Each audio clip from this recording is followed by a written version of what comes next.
At the meeting, the lawyer handed me a document denying my rights. I smiled. What I did next left everyone in shock. I'm glad to have you here.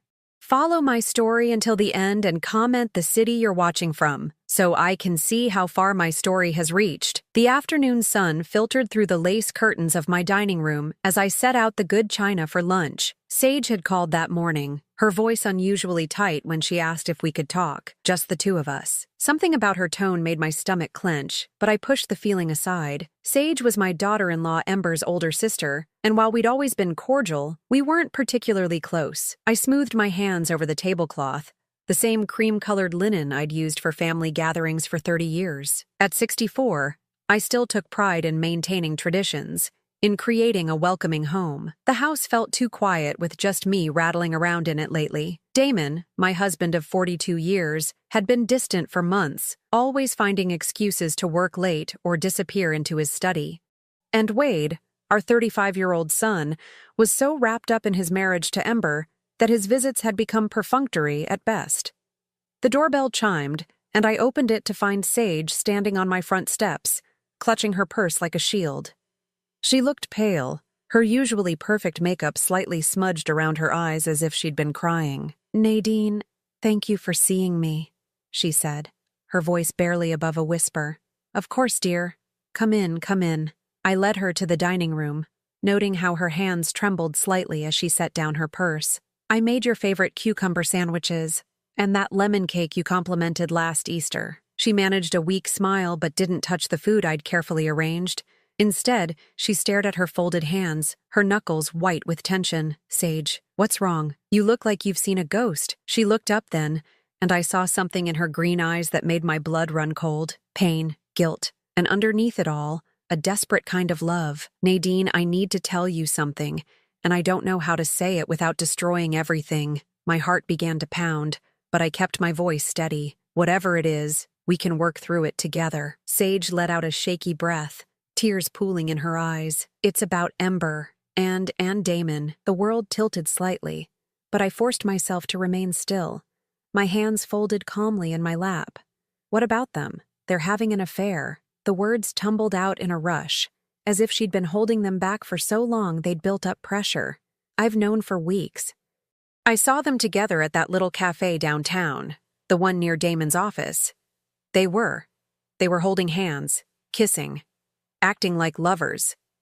I felt something inside me crack, like ice breaking on a frozen pond, but my voice remained steady. "Are you certain?" Sage nodded miserably. "I confronted Ember about it. She didn't even try to deny it. She just laughed and said it wasn't any of my business. But Nadine, the things she said about you." Her voice broke completely then. "What things?" I asked, though part of me didn't want to know. "She said you were old and boring, that Damon deserved better. She said once the divorce was final, she'd make sure you got as little as possible. She's been planning this, Nadine, the whole thing. She married Wade to get close to the family, to the money. She's been working on Damon for months." The room spun around me, but I gripped the edge of the table and held on. 42 years of marriage, a son I'd raised with love and dedication, a daughter-in-law I'd welcomed with open arms, all of it crumbling because of greed and betrayal. "Why are you telling me this?" I whispered. Sage reached across the table and grasped my hand. "Because it's wrong. Because you've been nothing but kind to our family, and you don't deserve this. Because Wade doesn't deserve to be married to someone who's capable of this level of deception." She paused, wiping her eyes with her free hand. "And because I love my nephew, and I can't stand watching Ember destroy everything good in this family."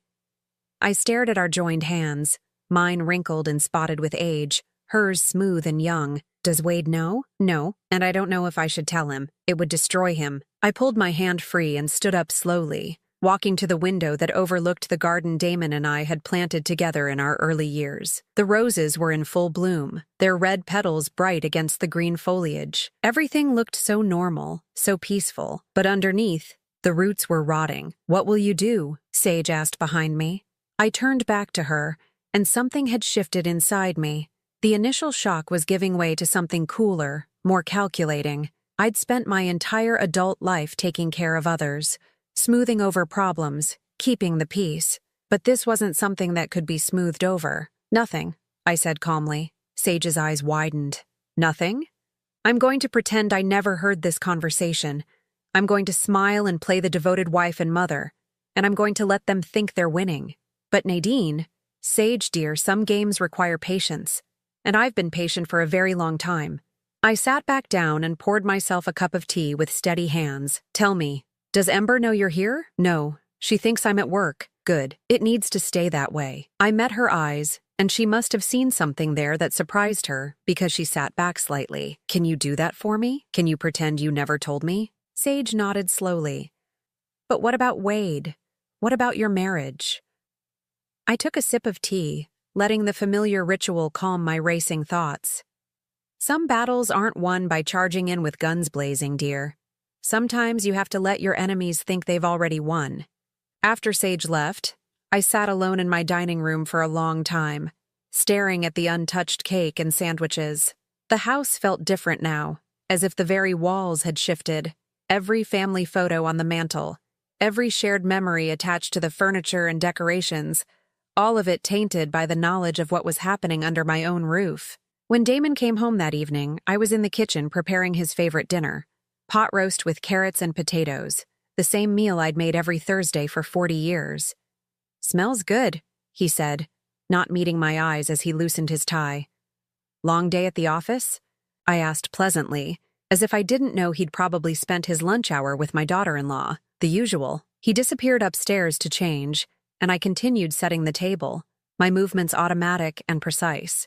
When he returned, we ate in relative silence, the conversation limited to mundane topics about the weather and household repairs.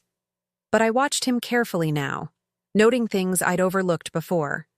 The way he checked his phone constantly, the new cologne he'd started wearing, the fact that he no longer looked at me when he spoke. 42 years, and I was just now seeing my husband clearly. That night, as he lay beside me in our king-sized bed, I stared at the ceiling and made a decision. They wanted to play games? Fine. But they had no idea who they were playing against. Living with the knowledge of betrayal was like walking on broken glass. Every smile I forced, every pleasant conversation I maintained, cut deeper into my soul. But I persisted, playing my role as the unsuspecting wife and mother while carefully observing the elaborate deception unfolding in my own home. 3 days after Sage's revelation, Ember arrived for our usual Sunday dinner.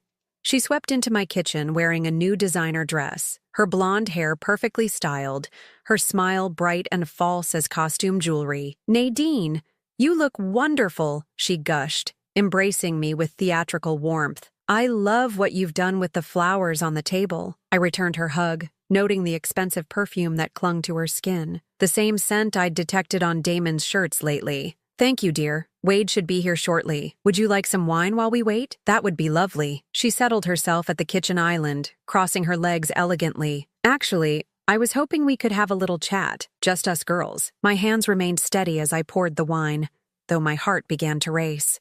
"Of course. What's on your mind?" Ember took a delicate sip and leaned forward conspiratorially. "I'm worried about you, Nadine. About you and Damon." The audacity of it nearly took my breath away. Here she was, the architect of my marriage's destruction, pretending to be concerned. "Oh? Why would you be worried?" "Well, you two seem so distant lately. At family gatherings, there's this tension." She placed her manicured hand over mine in a gesture of false sympathy. "Marriage can be so challenging after so many years. The spark just fades sometimes." I nodded thoughtfully, as if considering her words. "You know, you might be right. We have been going through a rough patch." Ember's eyes lit up with satisfaction that she tried to disguise as concern. "Have you considered counseling? Or maybe it's time to think about what would make you both happier in the long run." "You think we should divorce?" I asked, my voice carefully neutral. "I'm not saying that," she backtracked quickly, but I could see the excitement beneath her concerned facade. "I just think life is too short to stay in a marriage that isn't fulfilling. You deserve to be happy, Nadine. You deserve someone who appreciates you." The irony was suffocating. "That's very thoughtful of you to say." "I care about this family," she continued, her voice taking on a practiced sincerity. "Wade would want both his parents to be happy, even if that means apart. And honestly, you're still such an attractive woman. I'm sure there are plenty of men who would be thrilled to have someone like you. I smiled and nodded, playing the role of the naive older woman being gently guided toward divorce by her caring daughter-in-law. Inside, I was cataloging every word, every gesture, every calculated manipulation. When Wade arrived, the dynamic shifted immediately. Ember transformed into the devoted wife, hanging on his every word, touching his arm constantly, laughing at his jokes with exaggerated delight. But I noticed how her eyes would drift to the doorway whenever Damon's car pulled into the driveway. Damon entered the dining room 20 minutes late, claiming he'd been detained at the office. Ember's cheeks flushed pink when he kissed my cheek in greeting, and I watched as their eyes met for just a moment too long across the table. "Sorry I'm late," Damon said, taking his usual seat. "Crisis at the Matthews account." "No problem at all," Wade replied. "We were just talking about the vacation Ember and I are planning for next month." "Oh, that's right," Damon said, his attention suddenly focused. "Where are you thinking of going?" "We haven't decided yet," Ember said, her voice breathier than usual. "Maybe somewhere warm, tropical, a place where we can just escape from everything." The way she looked at Damon when she said escape made my stomach turn, but I continued cutting my roast beef with steady hands, maintaining my pleasant expression. "That sounds wonderful," I said. "You young people work so hard. You deserve a break." After dinner, while Wade and I cleared the dishes, Ember and Damon remained at the table, their conversation low and intimate. I strained to catch fragments of their words. "Can't keep doing this." Ember's voice, urgent and pleading. "Not much longer." Damon's reply, reassuring. "She suspects something." Ember again, worried. "She doesn't know anything." Damon, dismissive. "They were wrong. I knew everything." But I continued loading the dishwasher, humming softly to myself as if I didn't have a care in the world. The following week, I made an appointment with my lawyer. Not the family attorney Damon and I had used for years, but a sharp woman named Patricia Chen who specialized in complex divorce cases. Her office was downtown, far from our usual haunts, ensuring I wouldn't be seen by anyone who might report back to Damon. Patricia was younger than me, probably in her 40s, with intelligent dark eyes and an air of competence that immediately put me at ease. "Mrs. Morrison," she said after I'd explained my situation, "I have to ask why you haven't confronted your husband directly about the affair." I clasped my hands in my lap, choosing my words carefully, "because I want to understand exactly what I'm dealing with before I make any decisions. This house, our assets, our family legacy, I need to know where I stand legally." Patricia nodded approvingly. "Smart approach. Let's start with the basics. How are your assets currently titled?" For the next hour, we went through everything. The house, purchased 40 years ago with money from my family's estate. The investment accounts, accumulated over decades of careful saving. The family business that Damon had inherited from his father. Most importantly, the trust that had been established by my grandfather, which included the house and several other properties. "This is interesting," Patricia said, studying the trust documents I'd brought. "Your grandfather was quite forward-thinking. This trust has some very specific provisions about inheritance and divorce." "What kind of provisions?" "Well, the house can never be sold or transferred to anyone outside your direct bloodline. Even if you divorce, your husband would have no claim to it. And there's a clause here about infidelity that's quite unusual for trusts established in that era." My pulse quickened. "What does it say?" Patricia read from the document. "In the event that a marriage is dissolved due to adultery, the innocent party retains all rights to trust properties, and the offending party forfeits any claim to assets derived from or connected to said trust." I sat back in my chair, feeling something like hope stir in my chest for the first time in weeks. "So if I can prove Damon's affair, you would retain not just the house, but several other properties and investments that are connected to the trust. Properties that your husband currently believes he has a stake in, and he doesn't know about these provisions?" Patricia shook her head. "From what you've told me, it sounds like he's operating under the assumption that you'd be entitled to half of everything in a standard divorce proceeding. He has no idea about the trust's protections." I left Patricia's office feeling lighter than I had in weeks. Damon and Ember thought they were playing chess, but they didn't even know all the pieces on the board. That evening, I watched as Damon struggled to maintain his facade of the devoted husband. He complimented my cooking with forced enthusiasm, asked about my day with manufactured interest, and kissed my forehead goodnight with lips that had been kissing another woman. But I could see the cracks in his performance. The guilt was eating at him, even as his arrogance convinced him he was getting away with it. "Damon," I said as we prepared for bed, "I've been thinking about what Ember said the other day, about our marriage." He stiffened, his back to me as he hung up his shirt. "What about it?" "Maybe she's right. Maybe we should consider our options." He turned then, and I saw a flash of something in his eyes. Relief? Excitement? "Are you saying you want a divorce?" I shrugged, as if the thought didn't break my heart. "I'm saying maybe it's time we both pursued our happiness, wherever that might lead." Damon nodded slowly, trying to look solemn while clearly fighting back a smile. "If that's what you want, Nadine, I just want you to be happy, liar." But I smiled back at him, playing my part in this terrible theater. "I want us both to be happy." As I lay in bed that night, listening to Damon's satisfied breathing beside me, I thought about Ember's triumphant smile, about the expensive dress and perfume she wore to family dinners now, about the way she touched my son's shoulder while planning her escape with his father. They thought they were so clever. They thought they'd already won. They had no idea the game was just beginning. The law offices of Pemberton and Associates occupied the top floor of a gleaming downtown high-rise, all marble and mahogany designed to intimidate. I sat in the reception area, my hands folded calmly in my lap while Damon paced near the floor-to-ceiling windows, checking his phone every few seconds. He'd been on edge all morning, snapping at me over breakfast and muttering under his breath about getting this over with. Ember had insisted on coming, claiming she wanted to support Wade during this difficult time for the family. She sat beside my son now, her hand resting possessively on his thigh while she whispered reassurances in his ear. Wade looked devastated, his face pale and drawn. He still believed this divorce was a mutual decision, a sad but amicable end to a marriage that had simply run its course, if only he knew the truth. "Mrs. Morrison, Mr. Morrison?" A tall, silver-haired man in an expensive suit approached us. "I'm Richard Pemberton. Thank you for coming in today." Damon had chosen Pemberton himself, claiming the man was the best divorce attorney in the city. What Damon didn't mention was that Pemberton was also a longtime friend of his from their country club, a detail I'd discovered during my own research into the man's background. We were led into a conference room dominated by a massive table surrounded by leather chairs. Pemberton took his seat at the head, spreading documents across the polished surface with practiced efficiency. Damon sat to his right, while I took the chair directly across from them. Wade and Ember positioned themselves at the far end of the table, close enough to observe but removed from the main proceedings.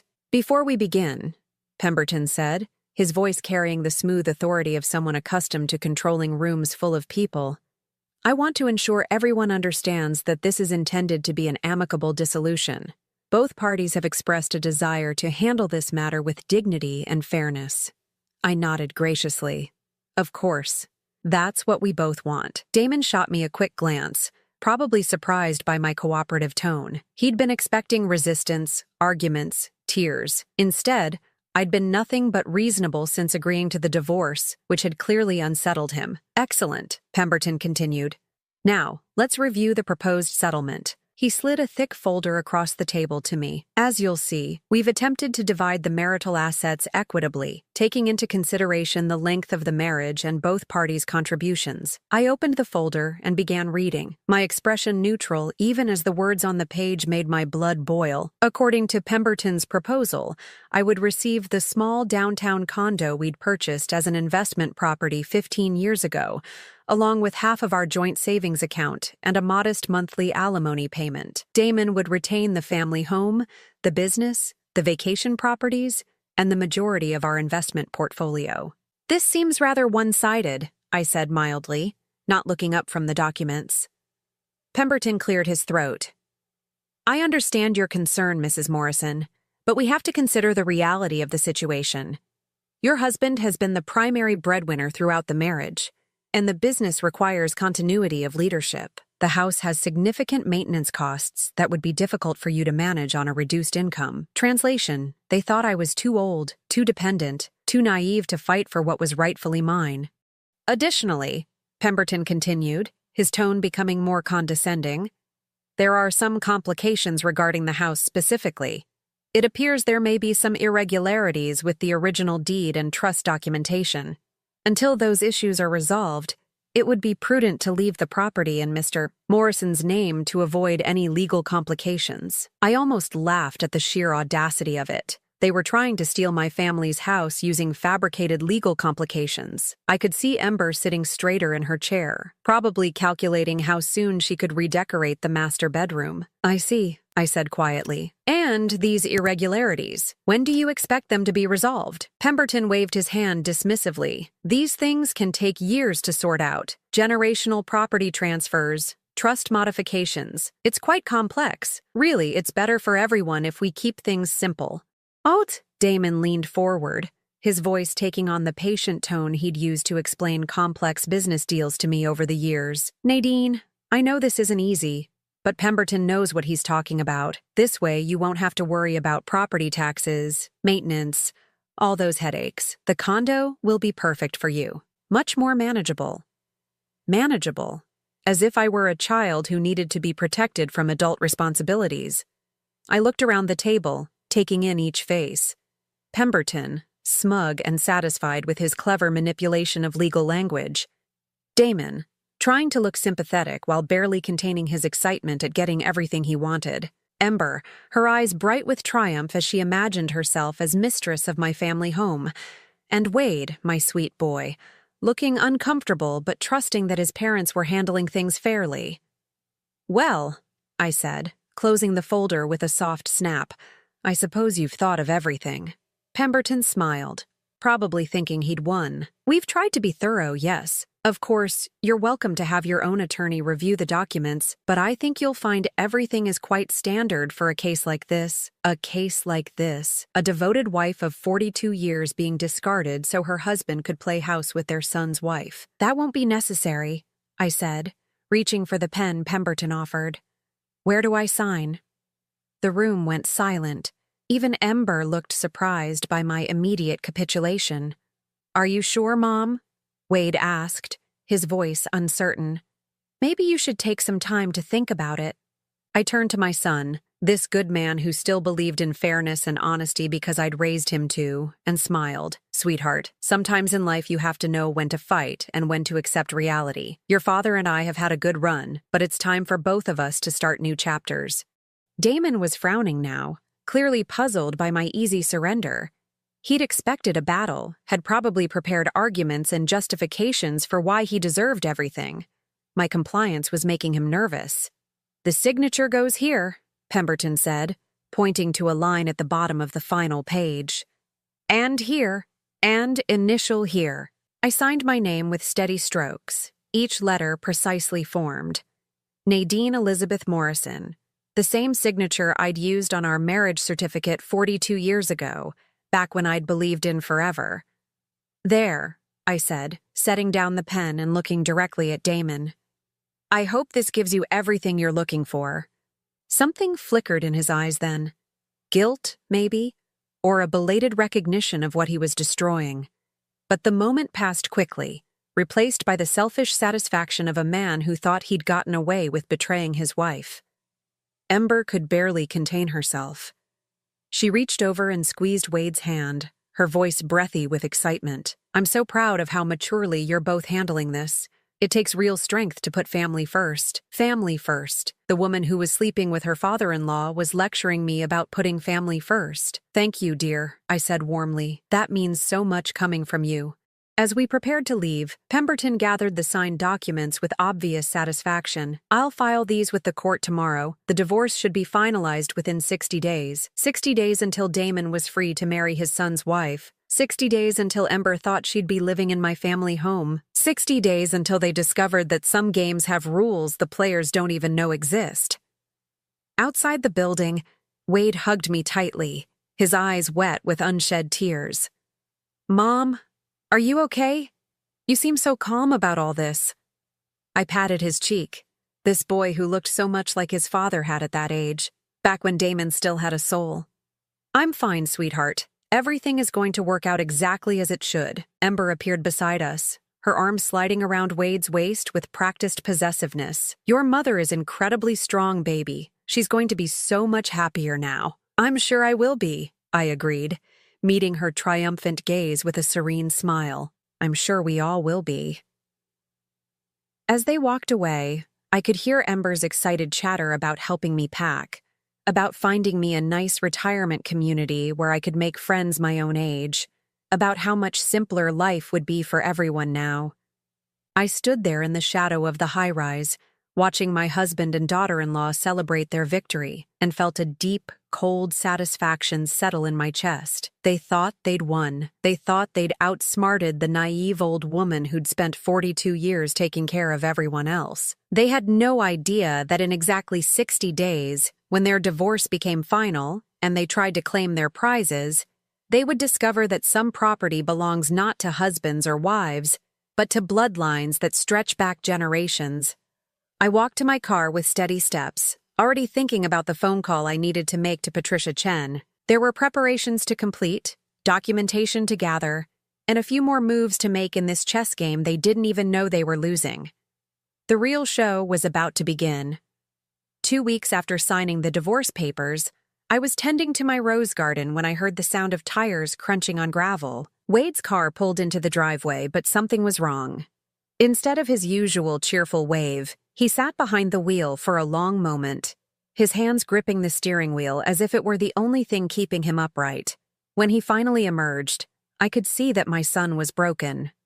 His usually pristine appearance was disheveled, his shirt wrinkled, his hair uncombed. But it was his eyes that broke my heart. They held the hollow, devastated look of someone whose world had just collapsed. "Wade?" I set down my gardening shears and hurried toward him. "Sweetheart, what's wrong? He looked at me for a moment, his mouth opening and closing as if he couldn't find the words. Then his face crumpled, and he collapsed onto my front steps like a marionette whose strings had been cut. "She's been lying to me," he whispered, his voice raw with pain. "All this time she's been lying, and—" I sat down beside him, not trusting myself to speak. Part of me wanted to wrap my arms around him and tell him everything would be okay. Another part wanted to demand details, to finally have confirmation of what I'd known for weeks. Instead, I waited, letting him find his way to the truth at his own pace. "I found text messages," he continued, staring at his hands. "Hundreds of them, between Ember and Dad. They've been planning this whole thing for months." My heart ached for him, but I forced my voice to remain calm. "Planning what exactly?" Wade let out a bitter laugh that sounded nothing like my gentle son. "The divorce, the affair. They thought they were so clever, waiting until after you signed the papers to run off together. Ember was bragging to someone about how easy it was to manipulate both of you." The words hit me like physical blows, even though I'd known the truth for weeks.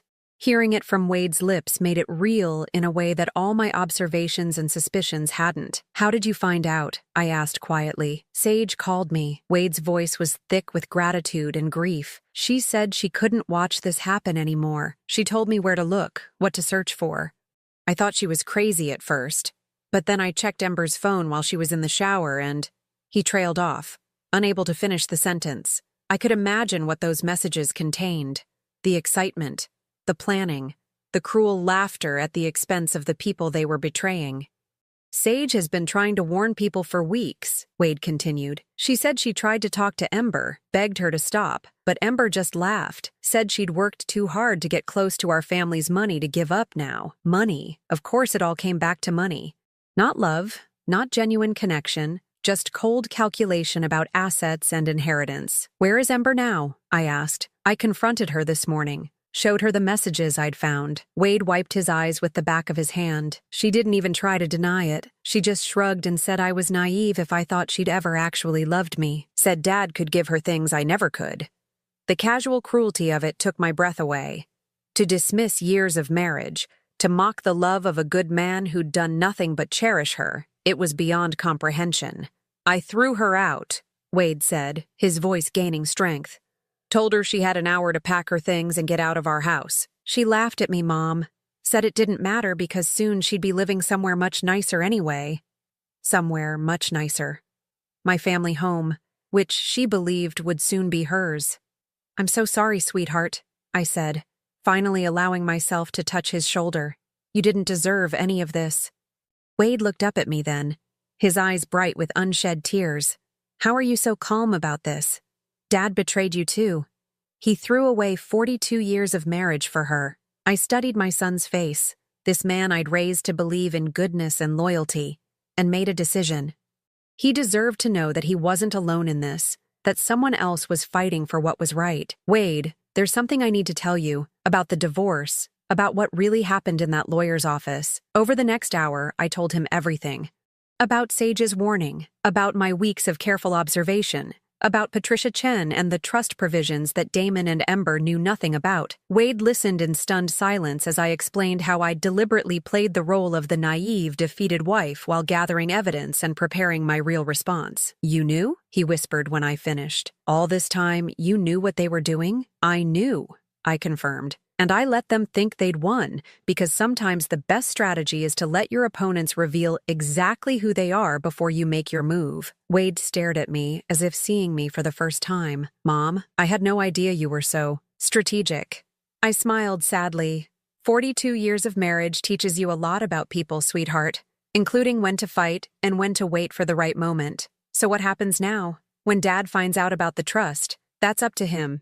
And Ember. I stood up, brushing dirt from my gardening clothes. They made their choices.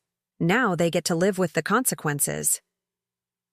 Wade stood too, looking more like himself than he had since arriving. What about us? I mean, I know Ember is my wife, or was my wife, but I can't just pretend this didn't happen. You don't have to pretend anything, I assured him. You're the innocent party in all this. You have every right to protect yourself. As if summoned by our conversation, another car pulled into the driveway. This time it was Sage, her face anxious as she hurried toward us. Wade, I'm so sorry, she said, her voice thick with emotion. I know this is all my fault. If I hadn't told you to look, you saved me, Wade interrupted, his voice firm. If you hadn't warned me, I would have spent months or years married to someone who was using me. You saved me from wasting my life on a lie.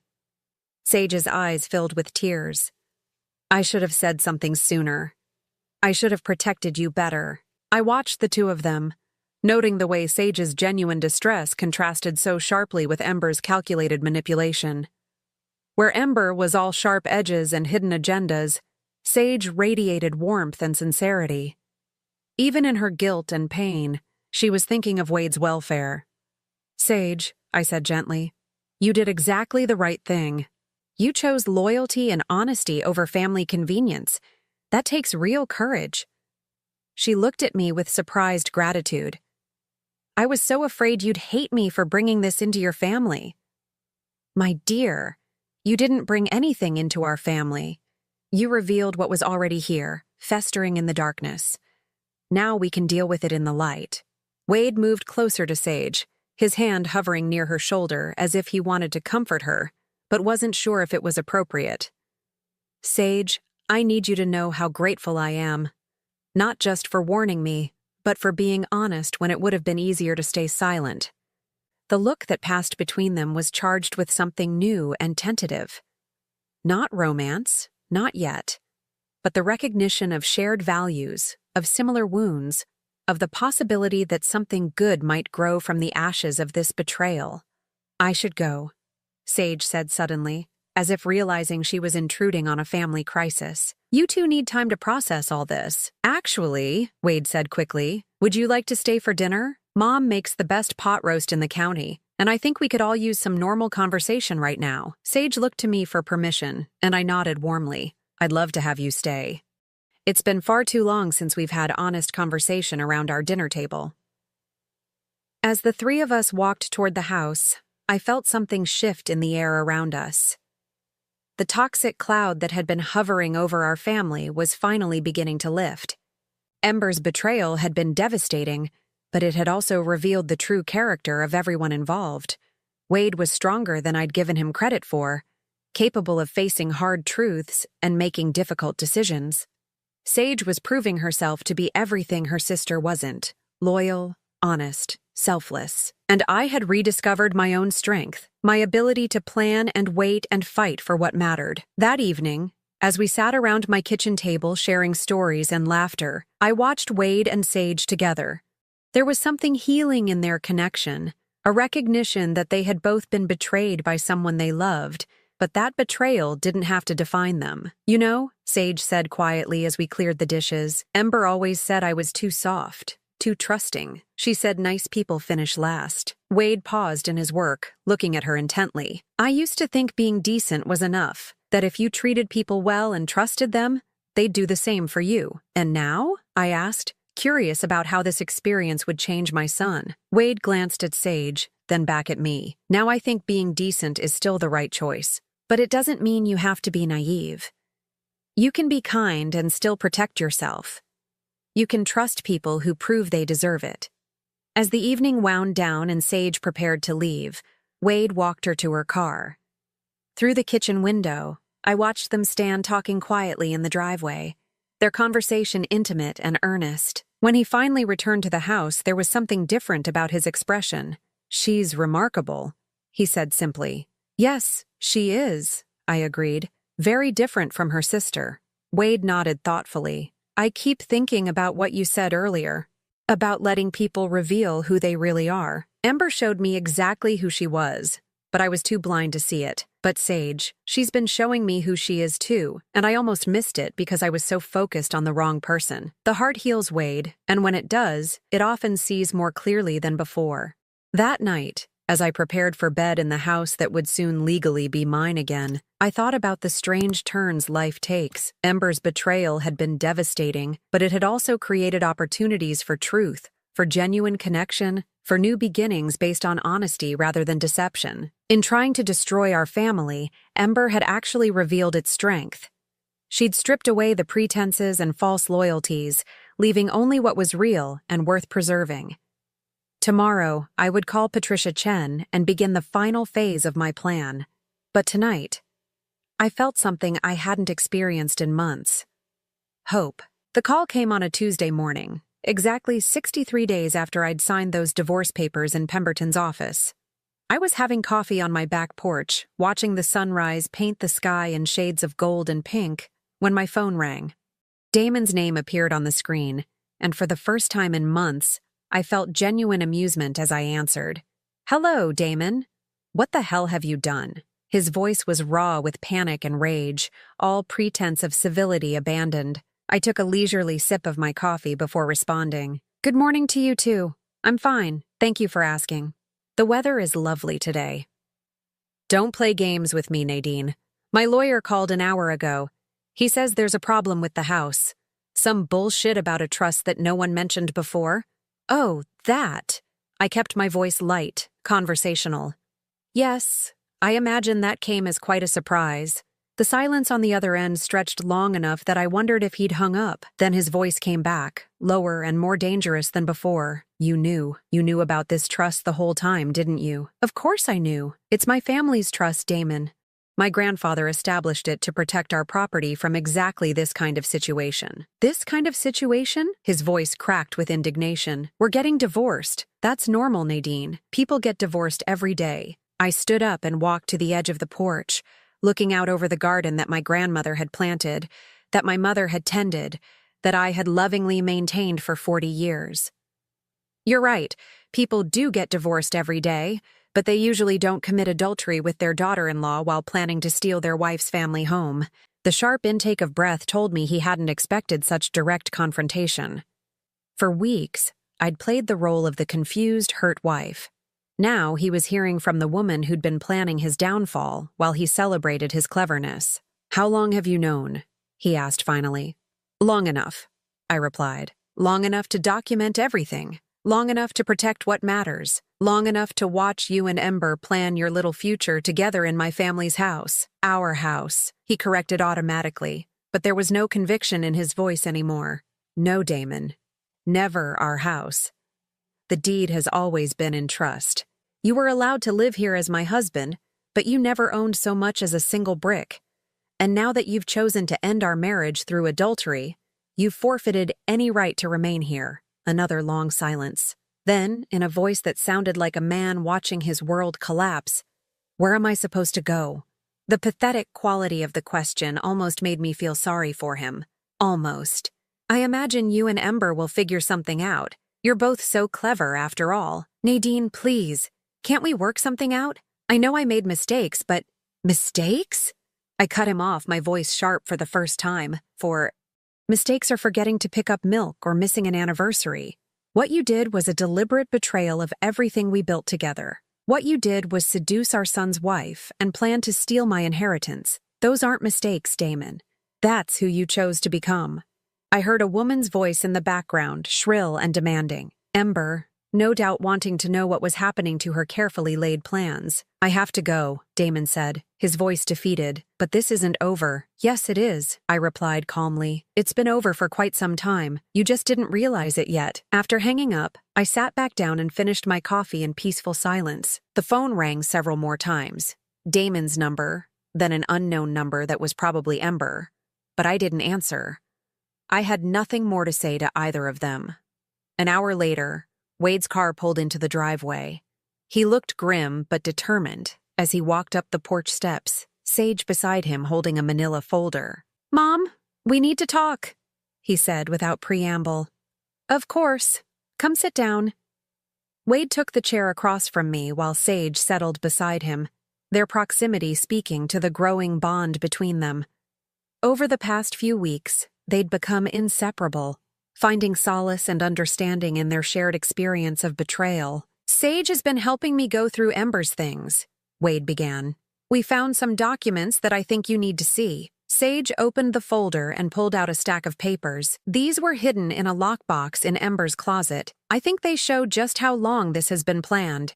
The first document was a copy of my grandfather's will, annotated in Ember's handwriting with notes about property values and inheritance laws. The second was a timeline, meticulously detailed, showing when she'd planned to seduce Damon, when they'd initiate divorce proceedings, and when they expected to take possession of the house. But it was the third document that made my blood run cold. It was a life insurance policy on me, taken out by Ember 6 months ago, enlisting herself as the beneficiary. "She forged your signature," Sage said quietly. "I checked with the insurance company. They have no record of you ever agreeing to this policy." Wade's face was pale with fury. "She wasn't just planning to steal from you, Mom. She was planning to—" He couldn't finish the sentence. I stared at the policy, feeling a chill that had nothing to do with the morning air. The woman I'd welcomed into my family, whom I'd treated like a daughter, had been planning not just my financial ruin but potentially something far worse. "There's more," Sage continued, pulling out a printed email. "This is from a private investigator Ember hired to look into your family's assets. She's been researching the trust for months, trying to find loopholes. The investigator's report was thorough and chilling.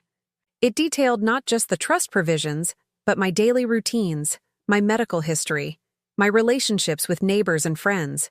Ember had been studying me like a predator studies prey. "Wade, I need you to take these documents to the police," I said, my voice steady despite the turmoil in my chest. "The forged insurance policy alone is a felony." "Already done," he replied. "I called Detective Martinez this morning. He's opening an investigation into identity theft and insurance fraud." We sat in silence for a moment, absorbing the full scope of Ember's betrayal. She hadn't just been unfaithful, she'd been systematically planning to destroy our entire family. "There's something else," Sage said hesitantly. "Something I probably should have told you weeks ago." Wade took her hand encouragingly. "Go ahead. Ember isn't just manipulative and greedy. She's dangerous. This isn't the first time she's done something like this." Sage's voice was barely above a whisper. "Our Aunt Eleanor died 2 years ago. Sudden heart attack. Very unexpected. Ember was taking care of her at the time, helping with her medications.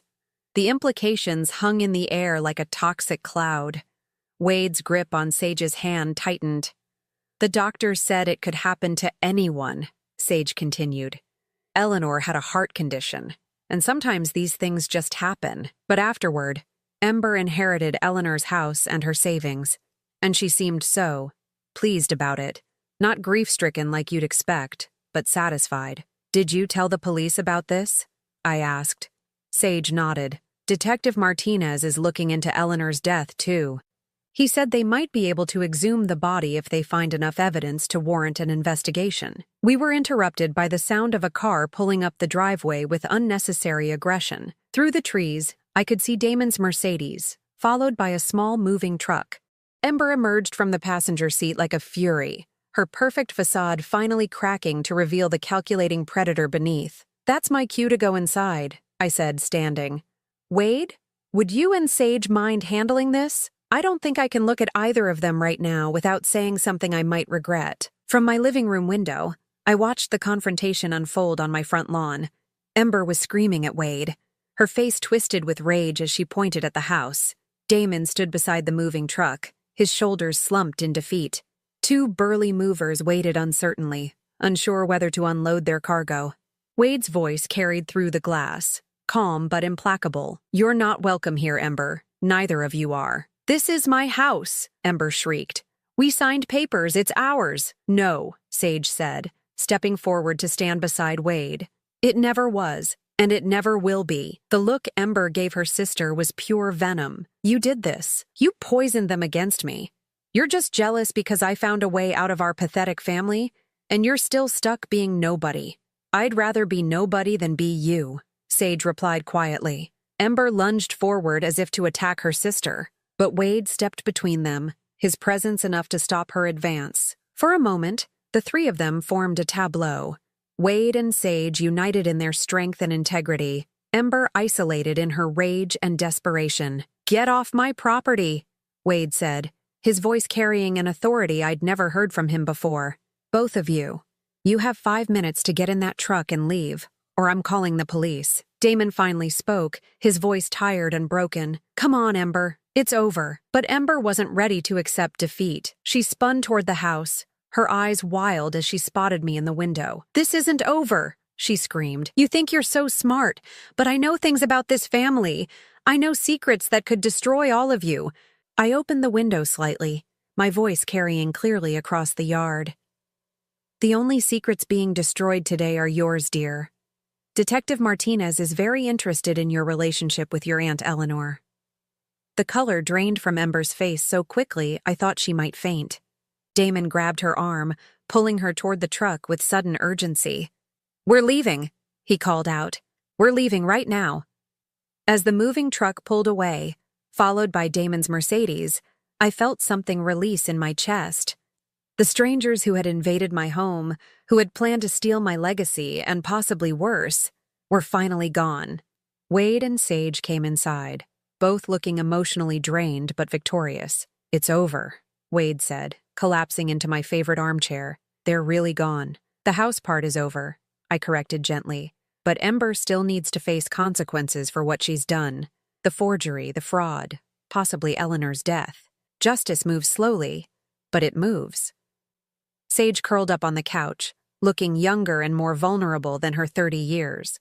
"I keep thinking I should feel sorry for her. She's my sister after all, but I can't. She chose this path, step by step, decision by decision." "You don't owe her your sympathy," I assured her. "She made her choices. Now she gets to live with them." As evening fell, the three of us prepared dinner together in my kitchen. It felt like a celebration, though none of us said so explicitly. We were celebrating survival, integrity, and the bonds that truly matter. Looking at Wade and Sage working side by side, I could see something beautiful growing between them. Not the desperate, grasping love that Ember had offered, but something real and lasting, built on mutual respect and shared values. "You know," I said as we sat down to eat, "this house has seen a lot of history. My grandmother raised 5 children here. My mother survived the Depression within these walls. I raised Wade here, and someday, I hope his children will play in that same backyard." Wade and Sage exchanged a look that spoke volumes about their future together. "But tonight," I continued, raising my glass of wine, "we celebrate the fact that this house will remain in the hands of people who understand what family really means." As we toasted to new beginnings, I felt the deep satisfaction of a battle well fought and won. Ember and Damon had tried to destroy everything I held dear, but in the end, they'd only succeeded in revealing what was truly precious. 6 months later, I stood in my kitchen preparing Thanksgiving dinner, the same kitchen where I'd entertained Ember's false sympathy and endured her calculated manipulations. But today, the space felt entirely different, warm, honest, filled with genuine laughter and love. Wade was at the stove, carefully basting the turkey with the same concentration he'd shown as a child learning to tie his shoes. Sage sat at the kitchen island, her engagement ring catching the afternoon light as she chopped vegetables for stuffing. They'd announced their engagement a month ago, and seeing them together still filled me with quiet joy. "Mom, the timer for the sweet potatoes is going off," Wade called out, his sleeves rolled up and an apron protecting his shirt. "I've got it," Sage said, sliding off her stool with practiced ease. Over the past months, she'd become an integral part of our household rhythm, helping with cooking, gardening, and the 1,000 small tasks that make a house a home. The front doorbell chimed, and I went to answer it, expecting our neighbors, the Hendersons, whom I'd invited to join us for dinner. Instead, I found Detective Martinez standing on my porch, his expression serious but not grim. "Mrs. Morrison, I hope I'm not interrupting your holiday." "Not at all, Detective. Please come in. Can I offer you some coffee? We have plenty of food if you'd like to stay for dinner." He followed me into the living room, declining my offer of refreshment. "I wanted to update you on the investigation before the holiday weekend." Wade and Sage appeared in the doorway, their faces tense with anticipation. "Ember Holbrook has been formally charged with insurance fraud, identity theft, and conspiracy to commit fraud," Martinez began. "The district attorney feels confident about securing convictions on all counts." "And Eleanor?" Sage asked quietly. Martinez's expression grew more serious. "The exhumation revealed traces of digitalis in your aunt's system. Levels that would be consistent with intentional poisoning, not accidental overdose from her heart medication." Sage's hand flew to her mouth. "She really killed her." "We're building a case for first-degree murder. Ember's fingerprints were found on the medicine bottles, and we discovered she'd been researching the effects of digitalis online for weeks before Eleanor's death. I felt a chill that had nothing to do with the November air. What about Damon? No evidence of his involvement in Eleanor's death. But he's been charged as an accessory to the fraud schemes. His cooperation with the investigation will likely result in a reduced sentence." After Martinez left, we sat in the living room, absorbing the news. Justice was finally being served, but it felt hollow somehow. Eleanor was still dead, Wade's marriage was still destroyed, and 42 years of my life had still been built on a foundation that crumbled the moment my husband chose betrayal over loyalty. "Are you okay, Mom?" Wade asked, noting my silence. I considered the question carefully. "I'm relieved," I said finally. "Relieved that Ember can't hurt anyone else. Relieved that Eleanor will get justice. But mostly, I'm relieved that we survived this with our integrity intact." Sage reached over and squeezed my hand.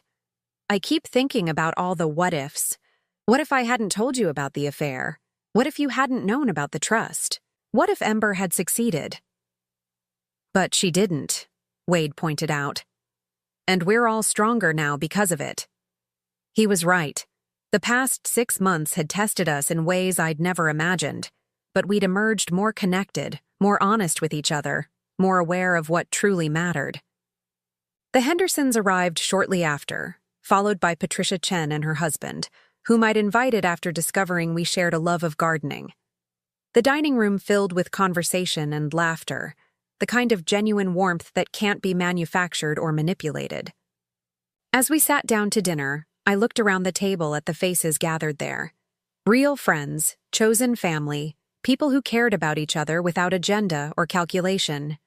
This was what Ember had never understood.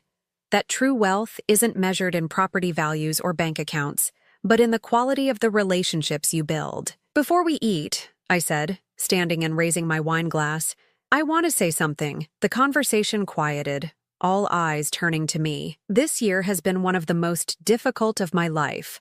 I lost a marriage I thought would last forever. I discovered that someone I loved was capable of unimaginable betrayal. I learned that my family was under attack from within. I paused, meeting each pair of eyes around the table. But I also learned that I'm stronger than I ever imagined. I learned that my son is a man of integrity who chooses love over revenge. I learned that sometimes the greatest gifts come disguised as losses. I looked directly at Sage, this woman who'd had the courage to speak truth when silence would have been easier.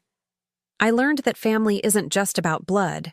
It's about people who stand by you when the world tries to tear you down. People who choose honesty over convenience, loyalty over self-interest. Wade stood and raised his own glass. To Mom, who taught us that grace under pressure isn't just a saying, it's a way of life. To Nadine, Patricia added, who proved that patience and planning can overcome any adversary. To new beginnings, Sage said softly, and to families we choose as much as families we're born into. As we clinked glasses, I felt a deep sense of completion. Not because the story was over. Wade and Sage would marry in the spring. There would be grandchildren eventually. Life would continue with all its joys and challenges.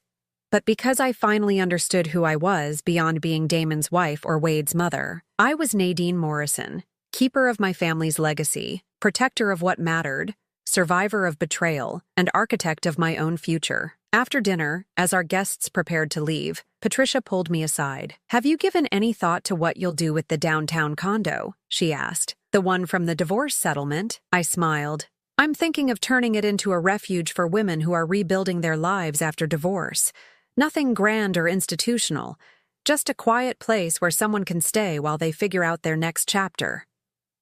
Patricia nodded approvingly. "Ember probably thought she was taking something valuable from you at that settlement. She had no idea she was giving you away to help other women in similar situations. Ironic, isn't it? Her greed became the foundation for something genuinely useful." Later that evening, after Wade and Sage had gone home to their apartment, I walked through the quiet house, turning off lights and checking locks. The same ritual I'd performed for 40 years, but now it felt different. Peaceful rather than routine. Secure rather than automatic. In my bedroom, I opened the jewelry box where I kept my most precious possessions. Past the pearl necklace my mother had given me, past the gold bracelet from my grandmother, I found what I was looking for. My original wedding ring, the simple gold band Damon had placed on my finger when we were both young and full of dreams. I held it up to the lamplight, studying the inscription inside. Forever and always D. Forever had lasted 42 years. Always had ended the day he chose another woman over his family. But that didn't erase the good years, the love that had been real, even if it hadn't been permanent. I placed the ring back in the box, not with anger or sadness, but with acceptance. That chapter of my life was closed, but the story continued. My phone buzzed with a text message from Wade. "Thank you for an amazing Thanksgiving, Mom. Sage and I are so grateful to have you in our lives." I typed back, "Thank you for becoming the man I always knew you could be. Sleep well." A second message appeared, this one from Sage. "I never had a mother who believed in me the way you do. Thank you for showing me what real strength looks like." I wiped away the tears that sprang to my eyes. At 64, I was discovering that some of life's greatest gifts come in the second act, when you finally understand what you're worth and refuse to accept anything less. The house settled around me with familiar creaks and sighs, the sounds of a structure that had weathered many storms and would weather many more. I thought about my grandmother, who'd raised 5 children in this house during the Depression. I thought about my mother, who'd maintained it as a sanctuary during World War II when my father was overseas. I was part of a long line of strong women who'd protected what mattered, who'd faced adversity with grace and determination. Ember had tried to break that chain, but she'd only succeeded in forging it stronger. Tomorrow, I would start planning the refuge for divorced women, using the condo that was supposed to be my consolation prize. Next month, I would help Wade and Sage plan their wedding, which would take place in the garden where my grandmother had married my grandfather 80 years ago.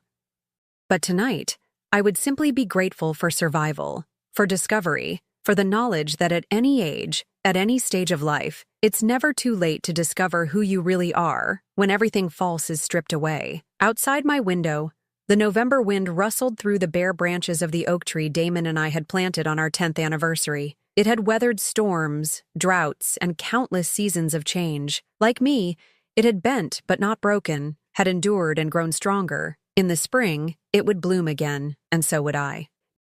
And that wraps up today's story. Now we want to hear from you. Where are you watching from? Drop your city or country in the comments, and let's see how far these stories reach. If this story moved you or gave you chills, give it a like, share, and subscribe for more powerful stories. One last thing, rate the story from 1 to 10 in the comments. Your feedback helps us bring you even better ones next time. Thanks for watching. We appreciate you being part of this storytelling journey.